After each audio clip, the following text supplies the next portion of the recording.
Trump's biggest win isn't a trade deal, it's his distortion of reality. May 14, 2025. Tracking the trade war in 2025 feels a bit like getting repeatedly punched in the gut. We suddenly have a 90-day détente in a manufactured crisis. The US has lowered its 145% tariffs on most Chinese imports to 30%, and China has reduced its 125% tariffs to 10%. In the distorted realities of Trump 2.0, that slightly lighter punch in the gut is what counts as relief. Markets soared on the China news Monday, recouping all the losses that had piled up after the president's April 2 tariff rollout. But let's be clear, Wall Street is cheering not because 30% tariffs are such great news, they're cheering because it looks like President Donald Trump may not have the stomach for his own radical economic policy after all. Under any other circumstances, markets would have panicked over 30% tariffs on America's third-largest trading partner, along with 10% universal tariffs and 25% sector-specific tariffs. But after weeks of tariff turmoil, Trump has already pushed financial markets to the brink, creating a baseline expectation of economic pain. If investors were popping champagne on Monday, it was not because they think we're out of the woods, but because the odds of a recession have gone from likely to more of a coin flip. Even with the latest détente, consumer prices are expected to rise nearly 2% out because of the tariffs that remain in place, amounting to $2,800 per household for the year, according to an analysis by the Yale Budget Lab.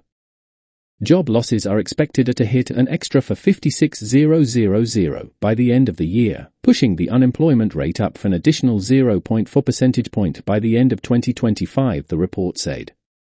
U.S. economic growth is still expected to slow, Kathy Bostjancic, chief economist for Nationwide Mutual Insurance Company, said in a note Monday. She added that there already has been some dampening effects on activity, and DOGE-related efforts to reduce the size of the government will also weigh on employment and activity later this year. The Trump administration's bigger-than-expected pullback on Chinese tariffs underscores a business's major complaint, which is that Trump's goals and priorities appear to shift by the hour. What are the chances that we have 90 days of calm ahead of us? Economist Justin Wolfers told my colleague Matt Egan on Monday. Today we have good news, but what would really be good news is if someone just took the buttons away from him. Unsurprisingly, the White House touted the China breakthrough over the weekend as another Trump win on the heels of a landmark trade deal with the United Kingdom last week. As I wrote then, was not actually a deal so much as an intent to work toward a deal that would ultimately affect only a sliver of America's global trade pie.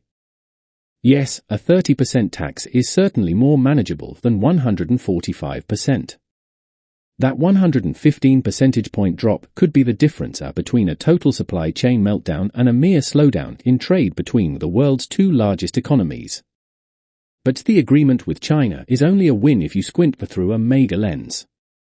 Trump set the house on fire and then fetched a single pail of water. It's a start, perhaps. But some of the damage won't be undone, and he's still playing with matches.